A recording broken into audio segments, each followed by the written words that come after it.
अहेर टाइम्स खेड्यातील बातमी शहरापर्यंत। लाखो रुपयांचा निधी खर्च करून आल्लापल्ली येथे निर्माण करण्यात आलेल्या क्रीडा संकुलाची स्थिती आजघडीला दयनीय आहे। क्रीडा विकासाला हातभार लावण्याऐवजी हे संकुल प्रशासनाच्या निष्काळजीपणाचे प्रतीक बनले असून समस्यांच्या गर्तेत सापडले आहे। परिणामी याचा त्रास खेळाडू व नागरिकांना सहन करावा लागत आहे। आजघडीला हे मैदान घाणीने माखलेले, सडलेले आणि नष्ट होण्याच्या मार्गावर दिसते। खेळाडूंच्या प्रतिभेला वाव देण्याच्या हेतूने बांधलेले हे संकुल मोजक्या राजकीय सभा, मेळाव्यांसाठी आणि विविध कार्यक्रमांसाठी वापरले जात आहे। या कार्यक्रमांनंतर परिसरात कचऱ्याचे ढीग, दुर्गंधी निर्माण होत आहे। नागरिक व खेळाडूंकडून पुन्हा स्वच्छतेची मागणी केली तरी प्रशासन कानावर हात ठेवत आहे। मैदानाची देखभाल, साहित्य दुरुस्तीकडे आणि साफसफाई याकडे अक्षम्य दुर्लक्ष होत असल्याचे दिसून येत आहे।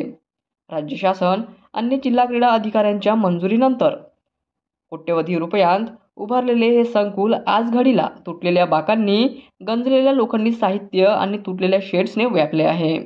सकाळ सायंकाळी येथे येणारे नागरिक धुळीत चालतात, कचऱ्यात व्यायाम करतात आणि दुर्गंधी वास घेतात। तालुका क्रीडा कमिटी आणि स्थानिक प्रशासन शांत आहे।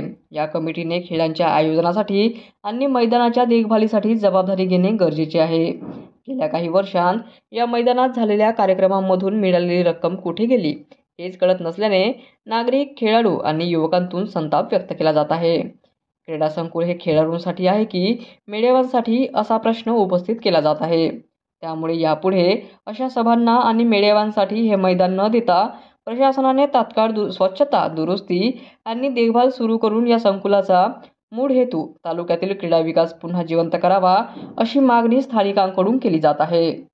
मैदानाचा वापर खेळ, स्पर्धा, प्रशिक्षण यांसाठी व्हावा आणि परिसरात स्वच्छता राहावी ही सर्वसामान्यांची अपेक्षा आहे। मात्र या ठिकाणी रात्रीच्या सुमारास दारूच्या पार्ट्या चालतात, मुले खेळण्यासाठी येतात, पण अशा वातावरणामुळे पालकांमध्ये असंतोष आहे। मैदानात मद्यपान बाटल्या फेकणाऱ्यांवर कडक कारवाई करावी, अशी मागणी नागरिक व खेळाडूंकडून केली जात आहे।